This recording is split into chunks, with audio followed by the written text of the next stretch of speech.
Hola, buenas tardes, ¿cómo están? Bienvenidos a la VIRT UMA 2020 y gracias por mirar esta charla. La charla que voy a dar en esta comunicación se titula Polinomios ciclotómicos y permutaciones circulares y es un trabajo en conjunto que estamos elaborando con Eda Cesarato. Bien, comienzo a presentarla. Los polinomios ciclotómicos son objetos muy conocidos por toda la gente que hace teoría de números, y se definen de la siguiente manera. Esencialmente, el polinomio ciclotómico es el polinomio que tiene como raíces, el polinomio ciclotómico de orden n es el polinomio que tiene como raíces a todas las raíces primitivas de orden n de la unidad. Tiene propiedades interesantes y conocidas. Tiene grado phi sub n, donde phi es la función phi de Euler. Tiene coeficientes enteros y es irreducible sobre los racionales. Y además, agrupando convenientemente las raíces de la unidad primitivas de diferente orden, podemos escribir al polinomio t a la n-1 como el producto de los respectivos polinomios ciclotómicos de orden d, donde d es un divisor de n. Hay dos identidades importantes que vinculan el cálculo del polinomio ciclotómico de orden np con el de orden n cuando p es un número primo. Son las identidades que están escritas ahí en dos. Aun cuando son muy conocidas, no suelen presentarse en los cursos de teoría de cuerpos. En general, hasta en los propios textos que tratan estos temas, aparecen en la lista de ejercicios de los textos. En función de estas identidades, lo primero que observamos es que es suficiente restringir nuestra atención al caso en el cual n, el número n, es libre de cuadrados. En particular, esto permite que el estudio de los polinomios ciclotómicos se aborde en función de la cantidad en la cantidad o el número de los diferentes factores primos que dividen a n. En particular, en el caso de que n es un número primo, es bien conocido cómo se calcula el polinomio ciclotómico, con lo cual el caso siguiente a abordar es el caso de los que se denominan polinomios ciclotómicos binarios. Un polinomio ciclotómico se dice binario si el orden n se puede escribir como producto de dos primos p y q con p y q primos diferentes. El hecho es que los polinomios ciclotómicos binarios son un objeto muy clásico y muy conocido y para los cuales aún hay abundante investigación y trabajo. Para mencionar solo algunos, voy a rescatar algunos resultados clásicos que involucran a los polinomios ciclotómicos binarios y para mostrar además la actualidad de algunos de los resultados. El primer resultado importante, digamos, con respecto a los polinomios ciclotómicos binarios fue el que demostró Migotti en 1882, y demostró que los coeficientes de los polinomios ciclotómicos binarios son siempre 1, menos 1 o 0. Posteriormente, personas como Lenstra en 1978 y los matemáticos Lamb y Leung proveyeron otras demostraciones en 1978 y 1995 respectivamente. Otro resultado de importancia que se puede encontrar en los trabajos de Lenstra y de Lamb y Leung es el siguiente. Los únicos coeficientes no nulos son 1 y menos 1. Bueno, y el hecho es que los unos se alternan con los menos unos. Y finalmente, otro resultado importante es lo que se denomina la brecha entre los coeficientes no nulos de un polinomio ciclotómico binario. El concepto de brecha es un concepto general que se puede definir para polinomios de manera arbitraria, y lo que mide es la distancia entre las potencias de dos monomios con coeficientes no nulos. En el caso de los polinomios ciclotómicos binarios, la máxima brecha que existe entre sus coeficientes no nulos es igual a p-1, siendo p el menor de los primos entre p y q. Demostraciones de estos hechos se pueden encontrar, por ejemplo, en Kaplan en 2015, en Hong y otros en 2012 y en Zhang de 2016. Bien, ¿de qué trata esta comunicación? ¿Qué problema vamos a abordar en esta comunicación? Bueno, en esta comunicación nos vamos a detener, vamos a encarar el estudio de una nueva caracterización de los polinomios ciclotómicos binarios. Un polinomio ciclotómico binario podemos pensar tranquilamente en el vector de sus coeficientes, suponiendo que el polinomio viene dado en forma densa. En ese sentido, el vector de coeficientes de un polinomio ciclotómico binario tiene phi de p, q más 1 coordenadas, donde, repito, phi es la función phi de Euler. En particular, el vector de coeficientes de un polinomio ciclotómico en general, y en particular binario, es simétrico porque los polinomios ciclotómicos binarios son un ejemplo acabado, un ejemplo muy conocido de polinomios recíprocos. Bien, ¿cuál es nuestro teorema? ¿Cuál es el principal resultado que vamos a presentar en esta comunicación? Lo anuncio en primer lugar con palabras, tratando de ser lo más, de utilizar la menor notación y simbología posible, que dice lo siguiente: supongamos que P es menor que Q. Entonces lo que logramos en esta comunicación es obtener una representación de APQ como una concatenación de palabras de longitud P. Es decir, pensamos en el vector de coeficientes como una palabra de longitud phi de PQ más 1. A esa palabra la podemos escribir como una concatenación de palabras de longitud Q, donde Q es el mayor de los primos. A su vez, cada una de estas palabras de longitud Q se puede descomponer como la concatenación de palabras de longitud P, siendo P el menor de los primos. Y estas palabras de longitud P se pueden obtener a partir de permutaciones circulares y sumas de la palabra inicial de longitud P definida de la siguiente manera: 1 menos 1 y P menos 2 ceros.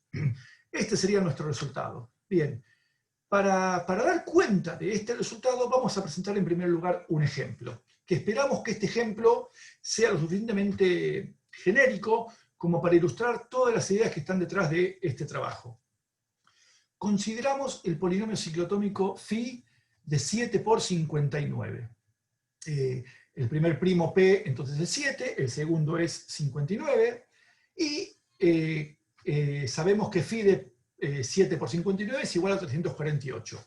Por lo tanto, el vector de coeficientes A sub 7 por 59 tiene 349 coordenadas que están escritas ahí. Bueno, considero la palabra inicial de longitud 7 definida por 1 menos 1 y 5 ceros. A esta palabra la llamamos D sub 0.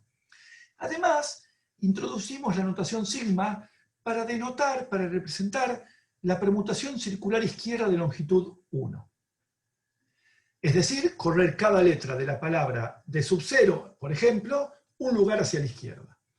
Además, para cada i que vaya desde 0 hasta 5, vamos a definir las siguientes palabras. Las palabras D sub i consisten en calcular la imagen de la palabra inicial D sub 0 por la aplicación sucesiva de sigma 59 i veces. Como la palabra D sub 0 tiene longitud 7, esto es equivalente a aplicar sigma 59 i veces módulo 7. Y en particular, como 59 es congruente a 3 módulo 7, esto equivale a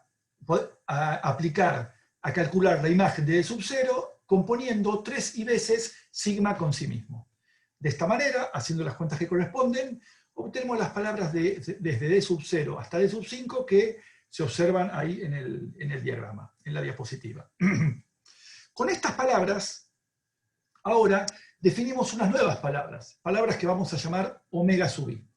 Estas palabras omega sub i se obtienen como la suma de las palabras desde D sub 0 hasta D sub i. En particular, estamos pensando que estas palabras pertenecen a un alfabeto en el cual hay una suma. Bien, haciendo las cuentas que corresponden, obtenemos las palabras que van desde W sub 0 hasta W sub 5. Bien, nos falta introducir una última terminología.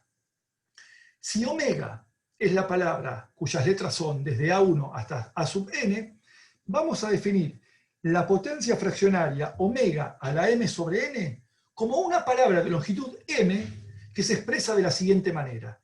Es alfa copias de la palabra omega, es decir, la palabra omega sub alfa es la palabra que se obtiene concatenando alfa copias de omega, y el R que aparece ahí corresponde en considerar las primeras R letras de la palabra omega. Bueno, así se define la potencia fraccionaria omega a la m sobre n. Con esta terminología estamos en condiciones de dar nuestro resultado que nos permite expresar el vector de coeficientes de la siguiente manera, como la concatenación de las potencias fraccionarias que se observan en la diapositiva. Bueno, a partir de ahora vamos a tratar de contar cómo es que llegamos a este resultado. Esperamos que el ejemplo haya sido lo suficientemente explícito como para que se comprendan las ideas.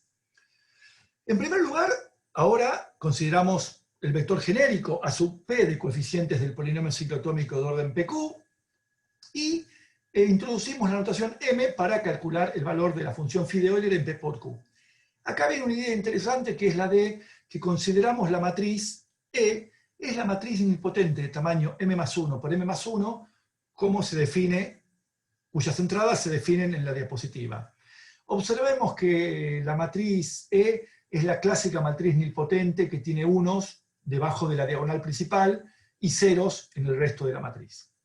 Bien, ahora si representamos por E sub 1 el primer vector de la base canónica del espacio vectorial de dimensión M más 1 sobre los racionales, resulta que podemos calcular este vector evaluando el polinomio ciclotómico de orden PQ en la matriz nilpotente E y multiplicando por el traspuesto del vector E sub 1. Evaluando las identidades polinomiales que presentamos al principio de la charla en la matriz nilpotente E, tenemos la primera igualdad que nos permite escribir el vector de coeficientes en función de esas identidades. A su vez, calculando la inversa de la matriz I menos E a la Q y aprovechando el hecho de que la matriz E es nilpotente, vemos que la inversa es la matriz I menos E a la Q, se escribe como esa sumatoria, y finalmente, como la parte entera de M más 1 sobre Q es igual a P menos 2, llegamos a la igualdad que se presenta en el último renglón. Bien, ¿cuáles son las ventajas de esta reescritura? Bueno, las ventajas y el interés de esta reescritura es la posibilidad de considerar el problema desde la perspectiva de la combinatoria de palabras. En primer lugar, definimos el vector dpq, que es la primera parte de la identidad previa. ¿Y qué es lo que observamos? Que el vector dpq tiene la particularidad que se describe en 4. Justamente el hecho de que E sea una matriz nilpotente y que el efecto de multiplicar a un vector por la matriz E provoca un shift hacia la derecha, nos permite considerar esa escritura que está en 4 del vector dpq. Observando ese patrón que se repite, lo que vemos es que introduciendo la palabra D sub 0 igual a 1 menos 1 y P menos 2, 0, como la que introdujimos en el ejemplo, y definiendo la permutación sigma como la permutación circular izquierda de longitud 1, volvemos a definir las palabras D sub I tal como hicimos en el ejemplo anterior. Y acá viene lo interesante. Gracias a un lema técnico que demostramos y que tiene que ver con la posibilidad de escribir palabras como concatenación de otras a partir de considerar una permutación de longitud, una permutación circular izquierda de longitud 1, es que podemos pensar en el vector dpq como una palabra de longitud m más 1, que se escribe como la concatenación de las palabras, de las potencias fraccionarias que se observan ahí, desde d sub 0 hasta dp menos 2. Bien, ese es el primer paso. ¿Qué tenemos que hacer ahora? Bueno, si vamos y recordamos cómo calculábamos APQ en función a partir de dpq, lo que nos falta es multiplicar por las sumas de la matriz nilpotente E elevado a la potencia I sub k. Bueno, el hecho es que multiplicar al vector dpq traspuesto por la potencia de I sub k, I por k, I por q del vector E, de la matriz E, eso nos da, ¿qué significado geométrico tiene? Bueno, es un shift a derecha de longitud I sub k de las coordenadas del vector dpq. Por lo tanto, volviendo a interpretar el vector dpq como una palabra de longitud m más 1, lo que observamos es que cada término e a la iq por dpq traspuesto se puede interpretar como la palabra de longitud m más 1 que se observa al final de la diapositiva. Justamente introducimos i por q ceros en cada una de esas palabras, haciendo un shift hacia la derecha. Bien, en consecuencia, ¿qué me está diciendo esto? Que el vector APQ, el vector de coeficientes del polinomio ciclotómico phi-PQ, lo puedo interpretar como una palabra de longitud m más 1 que se obtiene como la sumatoria de las palabras que se presentan en la diapositiva. Por lo tanto, haciendo las sumas correspondientes, lo que observamos es que el vector APQ, pensado como palabra, se puede escribir como la concatenación de las potencias fraccionarias de la palabra D0 a la Q sobre P, D1 a la Q sobre P, perdón, D0 a la Q sobre P, D0 más D1 a la Q sobre P, D0 más D1 más D2 a la Q sobre P, así sucesivamente hasta esta última palabra, D0 más hasta dp menos 2, a la potencia fraccionaria m más 1 módulo q sobre p. Como escribiendo, como en el ejemplo, las sumas estas como las palabras omega, llegamos finalmente ¿a qué? A que el vector a sub pq de coeficientes del polinomio ciclotómico phi pq se puede pensar como una palabra de longitud m más 1 que se obtiene como la concatenación de las siguientes potencias fraccionarias. Y esto sería la demostración de nuestro resultado. ¿Cuál es el teorema en definitiva? ¿Cómo enunciamos el teorema formalmente? Bueno, es el siguiente nuestro resultado. Sean P y Q números primos tales que P es menor que Q. Sea de sub 0 la palabra inicial 1 menos 1 y P menos 2 ceros consecutivos, que es una palabra de longitud P. Para cada I entre 0 y P menos 2, consideramos las palabras D sub I, definidas como antes, donde sigma es la permutación circular de longitud 1 izquierda, y consideramos las palabras omega sub I, que se conforman como la suma desde D sub 0 hasta D sub I. Entonces, bajo estas condiciones, el vector de coeficientes APQ del polinomio ciclotómico binario es una palabra de longitud phi de P por Q más 1, que se expresa como la siguiente concatenación de potencias fraccionarias. Este es nuestro resultado, que provee una caracterización novedosa de los polinomios ciclotómicos binarios. El interés de este resultado es que podemos calcular polinomios ciclotómicos binarios, en principio, sin necesidad de acudir a la factorización de las identidades, por ejemplo, la identidad t a la n-1 igual a el producto de los ciclotómicos de orden D para D los divisores de n.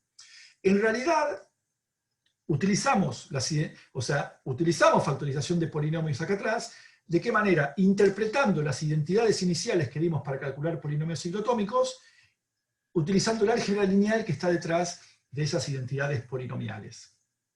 Al mismo tiempo, ¿cuáles son las conclusiones de este trabajo? Más allá de que proporcionamos esta caracterización que es novedosa, todos los resultados clásicos, como que los coeficientes de los polinomios ciclotómicos binarios son 1, menos 1 y 0, que los coeficientes 1 y menos 1 se alternan, y que la máxima brecha es P menos 1, se pueden deducir de nuestra formulación en palabras.